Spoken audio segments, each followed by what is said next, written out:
Most people have met a Jehovah's Witness at some point. When they'll knock on your door, hand you Bible literature, and they'll tell you about what they call the truth. There have been some famous witnesses and former witnesses, and they've been picked on by comedians. Oh, hi, we're Jehovah's Witnesses. But what do you really know about them? Who is it? Sorry to disturb you, ma'am. I'm from Jehovah's Witnesses. I'm Trey Bundy. I'm an investigative reporter, and I've been looking into the Jehovah's Witnesses. Jehovah is a Latin translation of one of the names of God from the Old Testament. Religiously observant Jews won't even say the word out loud. That's what the Monty Python skit is about. Look, I don't think it ought to be blasphemy. Just saying Jehovah. The Jehovah's Witnesses believe that the earth is going to end, and it's going to end soon. They started predicting this more than a century ago. Initially, 1914 was going to roll around, and that was going to mark the beginning of Armageddon. When World War I broke out, they interpreted that as the beginning of the end of the world. The world didn't end. Then they predicted Armageddon for 1975, but again, the world didn't end.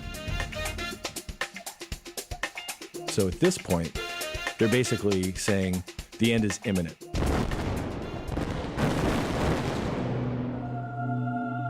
When Armageddon comes, 144,000 Jehovah's Witnesses are going to be chosen to go to heaven. It's from Revelations, 12,000 people from each of the 12 tribes of Israel. They're going to live up there with Jesus. The rest of the Jehovah's Witnesses are going to survive Armageddon, and they're going to live in essentially paradise on earth. Everyone who does not follow Jehovah is going to perish horribly. Once the smoke clears from that debacle, it looks very much like the Shire or a golf course. Basically, earth is well manicured, flowers blooming, people and animals sort of living in harmony together. These beliefs are based largely on the teachings of Charles Taze Russell. He founded the Jehovah's Witness movement in Pittsburgh, Pennsylvania in the 1870s. They weren't originally called the Jehovah's Witnesses, they were simply the Bible students. Russell wasn't ordained as a priest, but he was a prolific writer of books and pamphlets, all self-published through Zion's Watchtower and Tract Society. They were on a mission to get their word out any way they could. The Witnesses founded a non-commercial radio station in New York City, WBBR, to broadcast sermons, and they made a religious film with synchronized sound 10 years before Hollywood released its first commercial talkie. I have the inspired word of God. They also had custom-rigged sound cars with speakers on the roofs and portable record players they would bring door to door. They built a worldwide religious movement with more than 8 million baptized witnesses.